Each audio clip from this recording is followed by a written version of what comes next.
In today's highly competitive global market, your business is changing faster than ever. Robert Tercek is an expert in the process of innovation, giving businesses the tools they need to avoid disruptions and successfully deal with change. You don't need permission anymore to innovate. Anyone has the ability to innovate. Anyone has the ability to publish. Anyone has the ability to create and share ideas. This is a new idea. This is the first time in history where anyone has the power to create ideas and share them worldwide. And so we're entering this brilliant new age, I think, a new age of creativity, where people are going to be connected through technology to share ideas with each other. These ideas aren't just about content. They're not just about media. They're actually the ideas that shape us as a culture, and they shape our civilization. For more than 20 years, he has launched successful new ventures in every corner of the world. And today, he provides strategic guidance to the world's leading technology and media companies.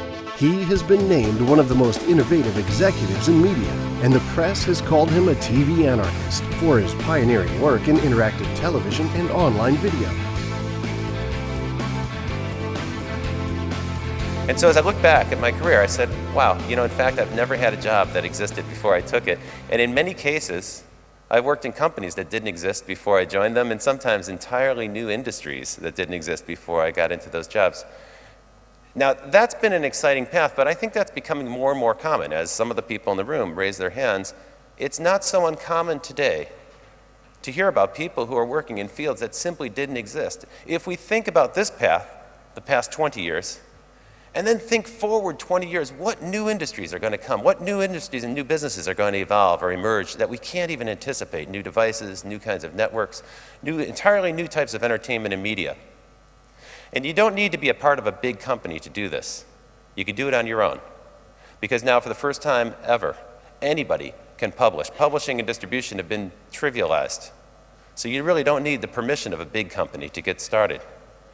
And if you're in any business at all, it doesn't mean you have to be part of a major media company. If you're in any type of business today, media will be a part of what you do because almost all marketing is becoming media and content. All companies have a need to communicate internally to their own employees, to manage the information inside their organizations, and externally to their customers and their business partners. And so in a way, we're all part of this growing media sphere, this growing media ecosystem. Really great creative leaders think big. If you're a creative leader, if you've got an idea that's really big and you want to get people to come work with you, you're going to have to convince them to stop working on their idea. You're going to have to convince them to drop what they're doing and to kind of gather around you. And the directors that I worked with that were really good at what they did, they had a great big vision, crazy big ideas. And perhaps the craziest of them all was a guy named Wayne Isham. He was the ultimate live event rock and roll director. And he would produce these spectacular events in giant arenas. And so I had the opportunity to work with him as a creative director for the Moscow Music Peace Festival in 1989. I was 25 years old. And this blew my mind. It was the largest rock concert ever in Europe. It was the largest rock concert ever in the Soviet Union. And this was back in the old days when it was the Soviet Union. They had the largest land convoy in history since the Second World War across Europe with all the gear they needed. And we rocked out in the Lenin Stadium with 300,000 fans. It was an amazing idea, great big vision that Wayne Isham had. And the day before the concert, we had everything ready to go. And of course, when you're working in the Soviet Union, there was a lot of government process we had to observe. We had to go through the formalities. Well, the day before the show, everything was set to go. And the director came in and he said, I've got an idea. What I would love to do before the concert starts, I want to see a helicopter fly in, and it's going to fly over the whole stadium, and then it's going to land right in the middle of the stadium. And I listened to this and I said, this guy's crazy. How can he do it? How can he do it? There's going to be 300,000 people in this stadium. And besides, we're in the Soviet Union. How is he going to get permission to fly a helicopter into this stadium? So I didn't believe it. I actually didn't see how that was going to be possible.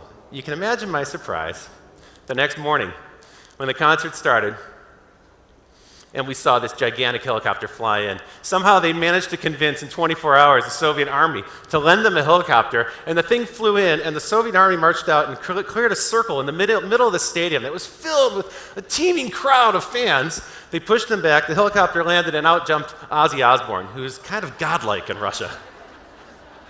So I learned a great lesson there, which is if you want to inspire people to do the impossible, think very, very, very big, sometimes crazy big.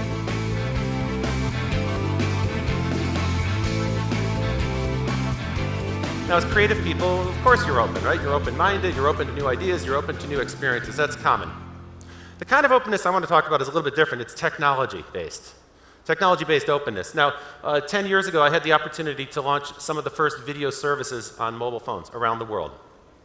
And I had all kinds of ideas. I was so excited about this. Every day I would come into work and I'd have pictures and videos and diagrams of all the cool things that we could do. And I just was brimming with ideas. And then I would sit down with the engineers and start to tell them about my ideas, and then they would show me a picture like this. And this picture, this picture was basically their way of saying, look, Rob, you can't quite do all the stuff that you want to do, and here's why. And so I had to learn a little bit more about how the wireless network worked, because there were certain constraints. Wireless networks at that time were not open. And so some of the ideas that I had were more like internet ideas, open access to everybody, the ability for people to send things back and forth. Couldn't quite do that so easily in wireless at that time.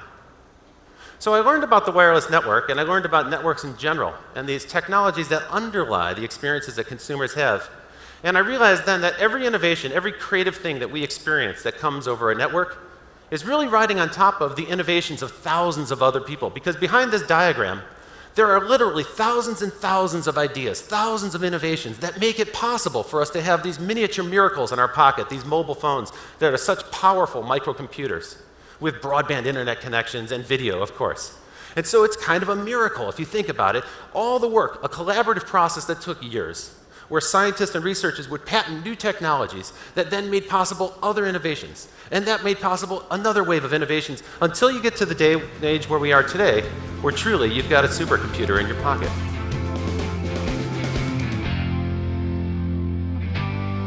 Social media is so seductive. It asks you to tell all about yourself, all about your interests, your likes, your dislikes, your passions, the things that you're working on, your projects, your background, your experience, your education. Tell me all about your friend. It's like the greatest lover you ever have. No wonder we're falling out of love with television.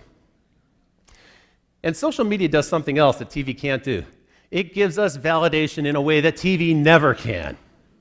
When you post something and someone shares it, or when you change your status and someone likes it, you're getting validation that's instantaneous. It's better than instant gratification. You're getting validation that's directly personal to you, and that's an incredibly powerful feeling. It's incredibly addictive. Now, what happens, I think, is some people look at that and they say, well, gosh, social media is totally trivial. It's not a long-term thing. It's a fad.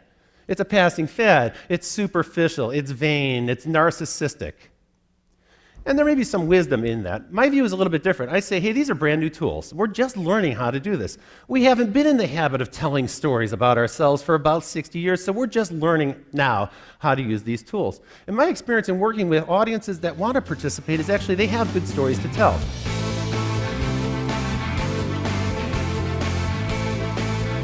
Yeah. Is there any place that we could, small business owners could go, that could use certain tools? I mean, that's obviously a tool that you're using, right? Yeah. And mainly your question is about time, because you can't do all of these things. So which is the right one for you? The second question, though, is are there special social tools for businesses? And the answer is absolutely yes. So there are things like Yammer that are designed to create, a social network within a company where, you don't want your staff like talking about the company out in Facebook in public or out in Google Plus, So Yammer's created kind of like private social networking for businesses. So there are tools for sure that will help companies. That's one answer. That's one possible answer. And I would search on Mashable. It's by far the best source of information, or the Next Web. There are several sites that cover these topics in depth, and they can give you some examples of the companies that do it.